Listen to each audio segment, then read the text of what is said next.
Hey, Birkett here, along with Carlos Monarrez. The day after Carlos, the Lions' first victory of the year. First, before we get into this, look, I know a couple weeks ago we shot a little, three-person video. Sean Windsor was kind enough to join us, but Sean, being the esteemed columnist that he is, he's spending all day in Arizona, flying back at night. Doesn't get in till 7 o'clock. Me being the lowly beat writer that I am, I took the red eye back Sunday night, just so I could bring you guys this video here. So Carlos and I could sit down and talk Lions and converse about the game. So Sean, we miss you, buddy. But once you get on the beat writer travel schedule, then we'll do these again after road games and include you. So all Sean's right. asleep in his Marriott penthouse right now somewhere, so he won't even see this. He may see it like 2 or 3 days from now when he wakes up from his nap or his rest. He's earned it. I mean, he wrote a whole 1 or 2 stories, right? So I mean, he needs the rest.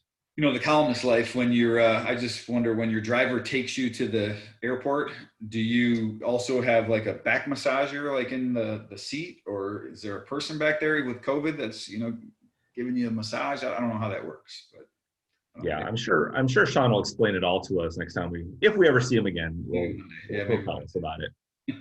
All right, let's talk Lions, Cardinals. And Carlos, you kind of predicted this. I don't know.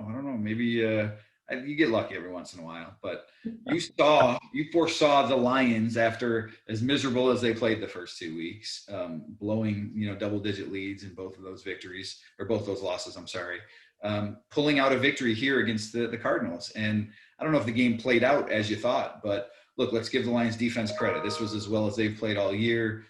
3 takeaways, and it wasn't just the takeaways, it was the stops that they got in the fourth quarter. I think Kyler Murray completed one pass in the fourth quarter. And, when you do that, when you limit, pretty good offense, you should win. And so give the Lions credit for pulling this one out on the road. Yeah, the thing is, I am a very smart person. I mean, let's just get that out of the way. That's not in dispute. But when you looked at the thing you had to look at with this game, right? And all the people 0-2 and they blew the sleep. I mean, you can just always look at things, however you choose. You're the prism through which you look at things, right? I will always look at that Bears game as DeAndre Swift holds the ball and they win. And then they're 1-1. And right now they're 2-1. And the Lions are a team on the rise. They won 2 out of their first 3 games. Yes, they lost to the Packers, but the Packers are turning out to be a great team, in Green Bay. So to me, and that first game had, you had the injuries, you had the ejection, you had DeAndre Swift screwing up, you had, all these things. It wasn't just like the Lions went out there and got handled and got steamrolled by the Bears, and there was no answer, and they didn't show up. So that's one reason I had some belief in the Lions. But also, I as I wrote about it, I went back and I did watch those 2 first Cardinals games.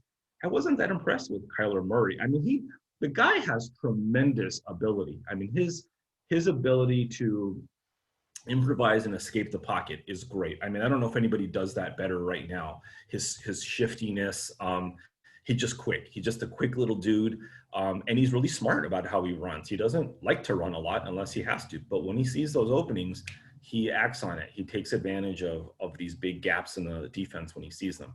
So credit to him. But they were losing most of that game, the first game against San Francisco, and then they played. Who was the second team that they? Yeah, and they're not very good.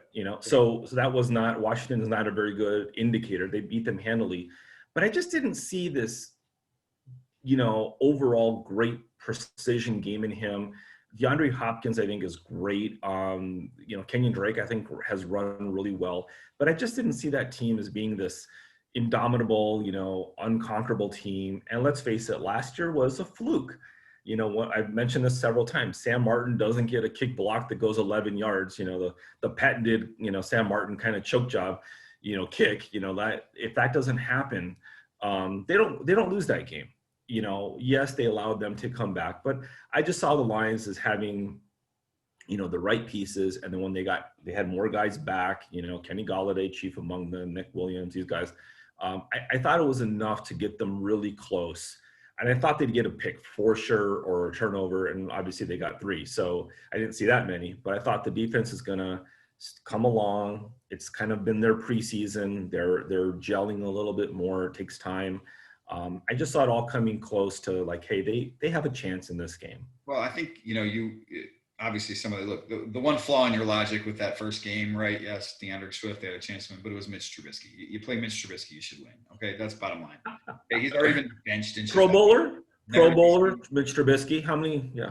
You play Mitch Trubisky, you should win. The Lions haven't. So that's the flaw in your logic there. But you're right. That last year, I mean, if it wasn't for the timeout, right, they beat Arizona on the road. And I think you're right. When I was watching that game yesterday, and this is not taking anything away from the Lions because I think they do. You got to give them credit, give the defense credit. I thought the defense played well, and Kyler Murray is a tough player to defend. But as I was watching that offense a little bit, and let me backtrack here. I did a radio interview in Phoenix last week, and they were sort of playing up the fact that Corey Unlin had said, I didn't think I'd have to, play a Texas Tech off, in the NFL, right? And they were kind of taking it as like a slap in the face, like, he's calling us this Texas offense. And when Corey said it, I didn't think that way, right? I was thinking, now he's talking about how unique the offense is in the NFL and all the different things they do and how fast the tempo they play at. But when I was watching that offense yesterday, I was thinking this is like Texas Tech because all they don't throw downfield. All they do is these short, and you looked at the numbers and you sort of kind of knew that. But I think give Matt Patricia, his staff credit. They had an excellent game plan. They took away a lot of Kyler's first reads. They clouded the pocket. We saw Duron Harmon say after the game, the guy's 5'9", and when you got 6'5" guys in front of you, you can't see. So we knew all week we had to be prepared for tip balls and overthrown passes, and that's what happened.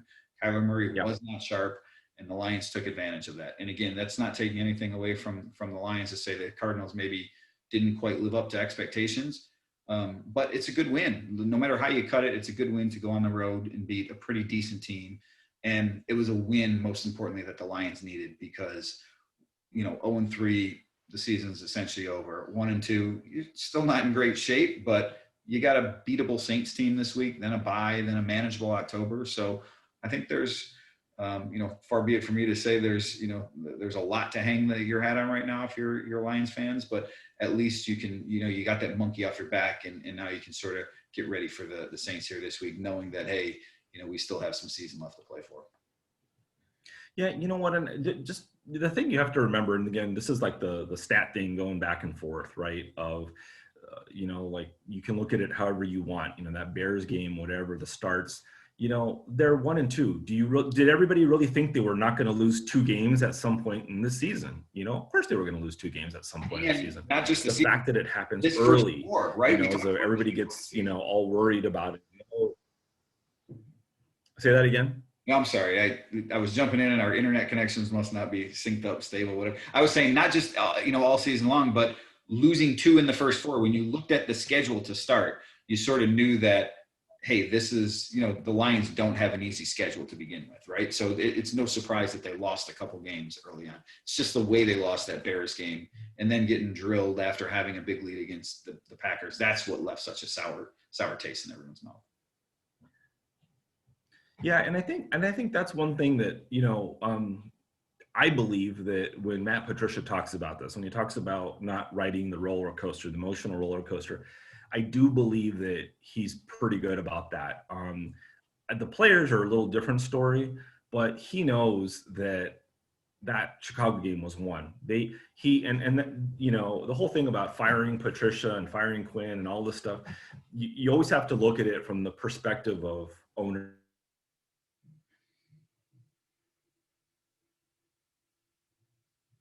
We might have lost Carlos.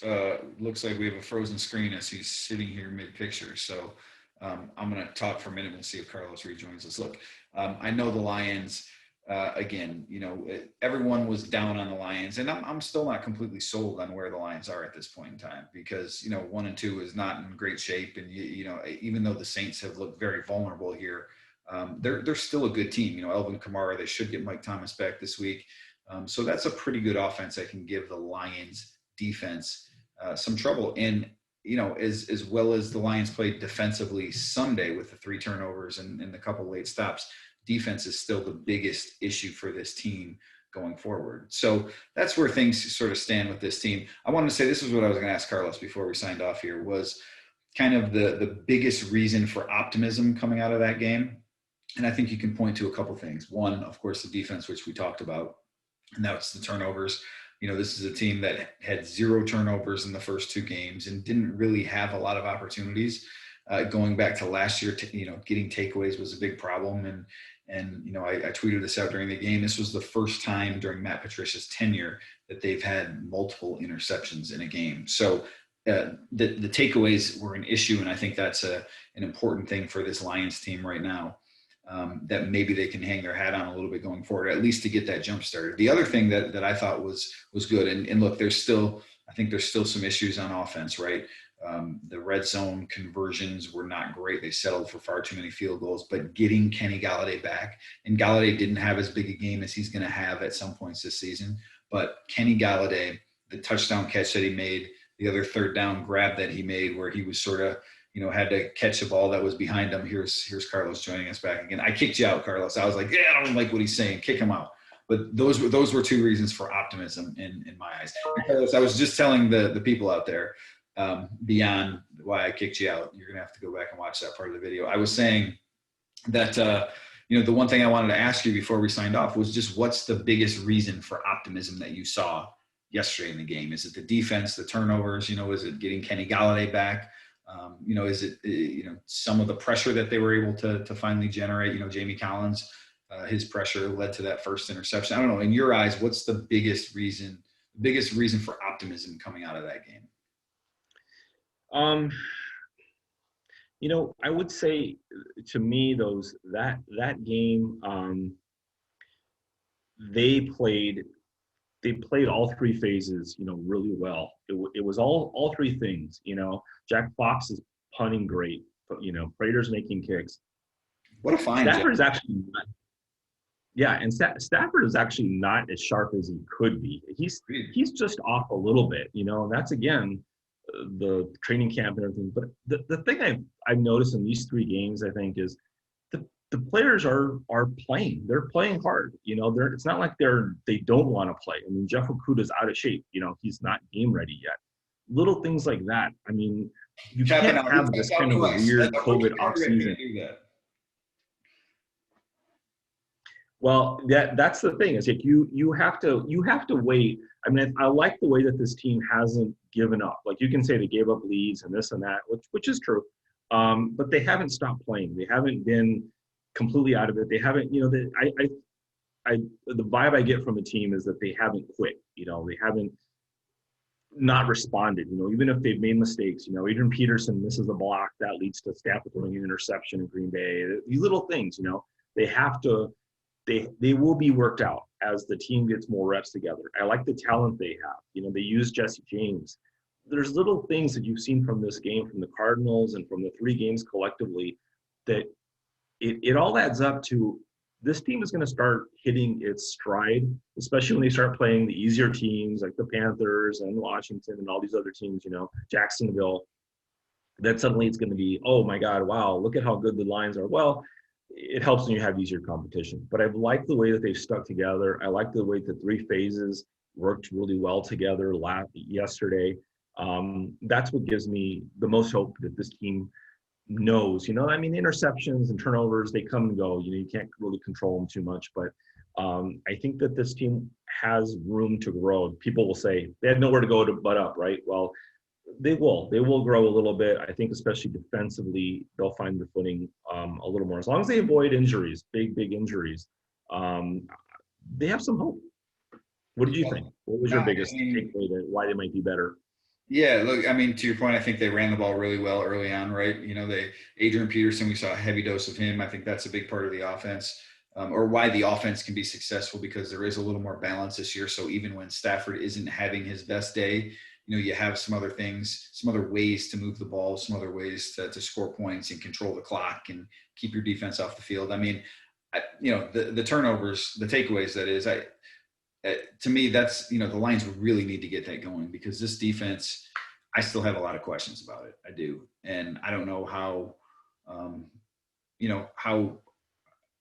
how good it's going to be going forward, frankly. I mean, yes, when they're playing Carolina and when they're playing Washington and some of these other teams that just don't have much on the offensive side of the ball, they're going to look pretty good. But to do it against a Cardinals team with even if they're, even if maybe they were a tad overrated, they got a pretty good quarterback and they got a couple pretty good receivers in Hopkins and Larry Fitzgerald. And so to do it against that offense to me was a good sign. So I give the Lions credit defensively that maybe we saw a little glimmer of hope there. And that's, after the first 2 weeks, I was certainly concerned about that.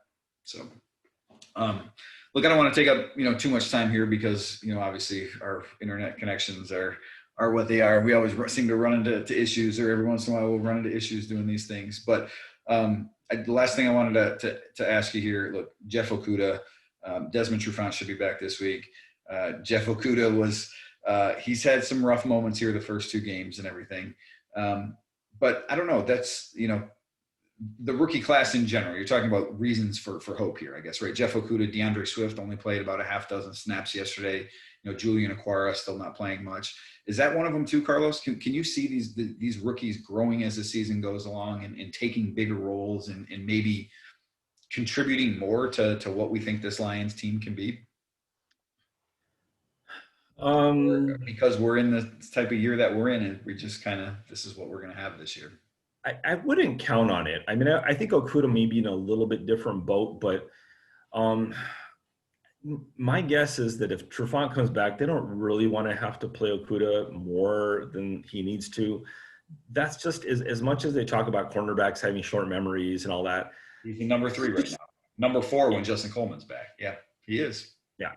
It's a brutal position. I mean, Gunther Cunningham used to talk about, there's 2 guys you should pay on the field, a cornerback and a quarterback. That's it. Those 2 guys are on islands. They have to make everything happen on their own, even if you give them help over the top for the corners and all that.